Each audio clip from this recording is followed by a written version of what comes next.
Hello friends, ഇന്ന് നമ്മൾ വണ്ടിയിൽ എയർ അടിക്കാമെന്ന് ചോദിച്ചു. കുറച്ച് ദിവസമായി വണ്ടി എടുത്തിട്ട്, അപ്പോൾ അതിൽ നോക്കുമ്പോൾ എയർ കുറവ്. എന്നാൽ പിന്നെ എയർ അടിക്കാമെന്ന് വിചാരിച്ചിട്ട് ഒന്ന് പോവുകയാണ് കേട്ടോ. എയർ അടിക്കണമെങ്കിൽ നമുക്ക് ഇവിടുന്ന് കുറച്ച് ദൂരം പോകണം. എന്ന് വെച്ചിട്ടുണ്ടെങ്കിൽ ഇപ്പോൾ ഹൈവേ വന്നോടുകൂടിയിട്ട് ക്രോസ് ചെയ്ത് കിടക്കണം. പാലത്തിൻ്റെ അടിയിൽ കൂടെ ഒക്കെ പോയാലാണ് നമുക്ക് എയർ അടിക്കാനൊക്കെ പറ്റുള്ളൂ. അപ്പോൾ നമ്മളിതിപ്പോൾ ഹൈവേയിലേക്ക് കയറി, പട്ടിക്കാട് ഹൈവേയിലേക്കാണ് കേട്ടോ അത് കയറുന്നത്.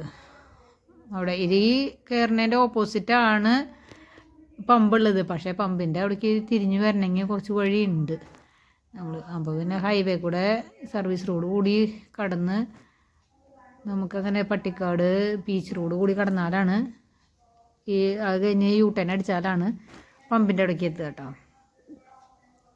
അപ്പോൾ അങ്ങനെ നമ്മളിത് ഇവിടെ ഇതിലെയാണ് ഹൈവേയുടെ മേൽപ്പാലത്തേക്ക് പാലക്കാടേക്കൊക്കെ പോകുന്ന ഇതാണ്. മേൽപ്പാലത്തിൽ കൂടെ പോയി കഴിഞ്ഞിട്ടുണ്ടെങ്കിൽ ഹൈവേയിൽ കയറാം. ഇതിപ്പോൾ നമ്മൾ സർവീസ് റോഡ് കൂടിയിട്ടാണ് പോകുന്നത് കേട്ടോ. മേൽപ്പാലം കയറേണ്ട ആവശ്യമില്ല നമുക്ക്. അപ്പോൾ അത് കാരണം അങ്ങനെ ഹൈവേ കൂടെ സർവീസ് റോഡ് കൂടിയിട്ട് പോവുക. ഇന്നാണെങ്കിൽ തിരക്കും കുറവാണ്. ഞായറാഴ്ച ആയതുകൊണ്ടാണെന്ന് തോന്നുന്നുണ്ട് വണ്ടികളൊക്കെ കുറവാണ്. ഈ ടൈമും അത്രേ ആയിട്ടുണ്ടല്ലോ. അപ്പോൾ അങ്ങനെ നമ്മൾ പമ്പിൻ്റെ അവിടേക്ക് എത്തിയിട്ടാണ്. പമ്പിൽ എയർ അടിക്കുന്ന സ്ഥലത്ത് നോക്കിയപ്പോൾ ഒരു വണ്ടിക്ക് എടുക്കുന്നുണ്ടായിരുന്നു. അവിടെ 2 വണ്ടി ക്യൂവിൽ എടുക്കുന്നുണ്ട്. അപ്പോൾ ഞങ്ങൾ ചോദിച്ചപ്പോൾ പറഞ്ഞു കയറ്റിട്ടോ എന്ന് പറഞ്ഞപ്പോൾ പിന്നെ അങ്ങനെ കയറ്റിട്ടു. അവരപ്പോൾ ബാക്കിലിട്ട കാരണം അവരതാക്കിയില്ല. അപ്പോൾ ഞങ്ങൾ കയറ്റി അവിടെ നിൽക്കുന്ന ജോലി ചെയ്യുന്ന ചേട്ടൻ പറഞ്ഞു ഞങ്ങൾ കയറ്റി സൈഡ് ഒതുക്കി നിർത്തിയോന്ന് പറഞ്ഞപ്പോൾ പിന്നെ ഞങ്ങൾ കയറി. അങ്ങനെ അപ്പോൾ തന്നെ അവിടെ സൈഡ് ഒതുക്കി നിർത്തി. അപ്പോൾ നമുക്ക് മറ്റുള്ള സ്ഥലത്തൊക്കെ പോയി കഴിഞ്ഞാൽ നമ്മളൊന്നും പറയണ്ടല്ലോ, അവരാണ് അതിൽ എയർ അടിച്ചു തരിക. ഇവിടെ പോകുന്ന ചോദിച്ചു കഴിഞ്ഞാൽ ഈ ചേട്ടൻ ചോദിച്ചു നമുക്കിപ്പോൾ ഇതിൽ എത്ര അടിക്കാറ് എങ്ങനെ എന്താണെന്ന് ചോദിച്ചു കഴിഞ്ഞപ്പോൾ നമുക്കതിനെക്കുറിച്ച് വലിയ ഐഡിയ ഇല്ലല്ലോ. നമ്മൾ മറ്റേ എയർ അടിക്കുന്നിടത്ത് പോയി അവർ തന്നെയാണ് ഒക്കെ ചെയ്യുക, നമുക്കറിയില്ല. അപ്പോൾ ഞാൻ ചോദിച്ചു. അപ്പോൾ പിന്നെ അവിടെ ഒരു ബോർഡ് ഉണ്ടായിരുന്നു കേട്ടോ. ആ ബോർഡിൽ എഴുതിയിട്ടുണ്ട് ഓരോ വണ്ടിക്ക് അടിക്കുന്നതിൻ്റെ കണക്കൊക്കെ അതിൽ എഴുതി വെച്ചിട്ടുണ്ട്. അപ്പോൾ ഞാൻ ചേട്ടൻ പറഞ്ഞു ഞാനത് നോക്കാമെന്ന് പറഞ്ഞിട്ട് അപ്പോൾ തന്നെ ഞങ്ങൾ അത് നോക്കാനായിട്ട് നോക്കി. അപ്പോൾ അങ്ങനെ നോക്കി കഴിഞ്ഞപ്പോൾ ആൾ പറഞ്ഞു 43 ഫ്രണ്ട് ചെയ്യാമെന്ന് പറഞ്ഞു. അത് നോക്കുക, അത് എത്രയാണെന്നുള്ളത് കൺഫേം ചെയ്യാമെന്ന് പറഞ്ഞു.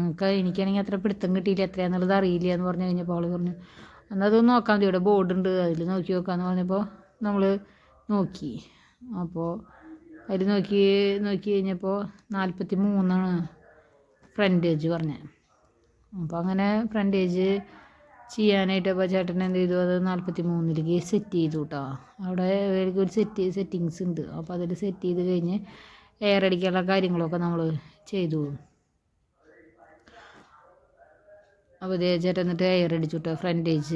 ആദ്യം ഫ്രണ്ടേജ് അടിച്ചു എയർ. കുറച്ച് നന്നായിട്ട് എയർ കുറവുണ്ടായിരുന്നു. ഞാനപ്പോൾ അത് എടുക്കാത്ത കാരണം ശ്രദ്ധിച്ചില്ല. അപ്പം ചെറുതായി എയർ മൊത്തം പോയി കഴിഞ്ഞാൽ ടയർ പോകണ്ടെന്ന് ചോദിച്ചിട്ട് വേഗം തന്നെ എടുത്തതാണ്. കുറച്ച് ദിവസം ഈ മഴയും കാര്യങ്ങളൊക്കെ ഉണ്ടായിരുന്ന കാരണം വണ്ടി അങ്ങനെ എടുക്കാറുണ്ടായിരുന്നില്ല എങ്ങോട്ടും. അത് കാരണം മഴ കാരണം അങ്ങനെ പോയിട്ടുണ്ടായിരുന്നില്ലല്ലോ. അല്ലെങ്കിൽ നമ്മളത് ഇടയ്ക്കിടയ്ക്ക് പോകുമ്പോൾ ഇതൊക്കെ ആവുകയാണെന്നുണ്ടെങ്കിൽ കുഴപ്പമില്ലാണ്ട് ഉണ്ടാവും. ഇങ്ങനെ ഉപയോഗിക്കാണ്ടിരുന്നാലും അതിൽ ടയർ കുറയുമെന്ന് പറയണേ അവർ. അപ്പോൾ ഞാൻ പറഞ്ഞു അതിനെക്കുറിച്ച് നമുക്ക് വലിയ ഐഡിയ ഉണ്ടായിരുന്നില്ല. അപ്പോൾ ചേട്ടൻ പറയുക അങ്ങനെ കുറച്ച് മുമ്പ് നോക്കിയോളോ അല്ലെങ്കിൽ ടയർ അത് പോകുന്നു. അതുപോലെ 43 സെറ്റ് ചെയ്തിട്ടുണ്ട്. അപ്പോൾ പിന്നെ അപ്പുറത്തും അതുപോലെ തന്നെ നമ്മൾ ചെയ്ത് അങ്ങനെ ഫുള്ള്. അപ്പോൾ ഞങ്ങളെക്കാളും പിന്നിലിട്ടുണ്ടായിരുന്ന ചേട്ടൻ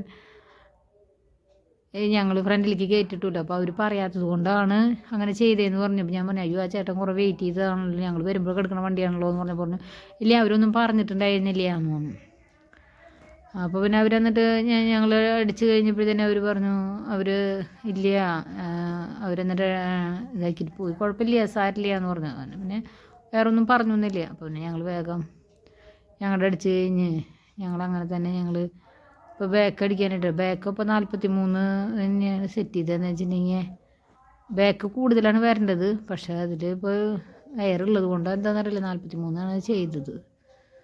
അതിനെക്കുറിച്ച് എനിക്ക് വലിയ ഐഡിയ ഇല്ല കേട്ടോ. അങ്ങനെ പറയണതിൽ എനിക്ക് വലിയ ഐഡിയ ഇല്ല, എന്താണെന്നുള്ളത് അറിയില്ല. ഫ്രണ്ടേജും ഇതും വ്യത്യാസത്തിൽ നോക്കണ്ട, എല്ലാം ഒരേപോലെ കറക്റ്റാക്കി തരാമെന്ന് പറഞ്ഞു വെച്ചിട്ട്. അപ്പോൾ പിന്നെ അങ്ങനെ എയർ അടിക്കാനായിട്ട് വെച്ചു. ബാക്ക് പിന്നെ വേഗം തന്നെ എയർ ഫില്ലായി. ബാക്കിലധികം പ്രശ്നമായിരുന്നില്ല, ഫ്രണ്ടിലായിരുന്നു എയർ കുറവുണ്ടായിരുന്നത്. അപ്പോൾ അതങ്ങനെ നമ്മൾ എയറൊക്കെ അടിച്ച് ബാക്ക് അപ്പുറത്തെ സൈഡ് രണ്ട് സൈഡും അടിച്ചു. അങ്ങനെ എയറൊക്കെ അടിച്ച് കഴിഞ്ഞു. ഞങ്ങളങ്ങനെ തന്നെ വരുമ്പോഴേ റോഡ് സൈഡിൽ പാണഞ്ചേരിക്കും ചെമ്പൂത്രയുടെയും ഇടയിലായിട്ട് ചീഞ്ഞ മുട്ടകൾ, കുറേ മുട്ടകൾ കൊണ്ടുവന്നിട്ട് ഇങ്ങനെ ഇട്ടിട്ടുണ്ട്.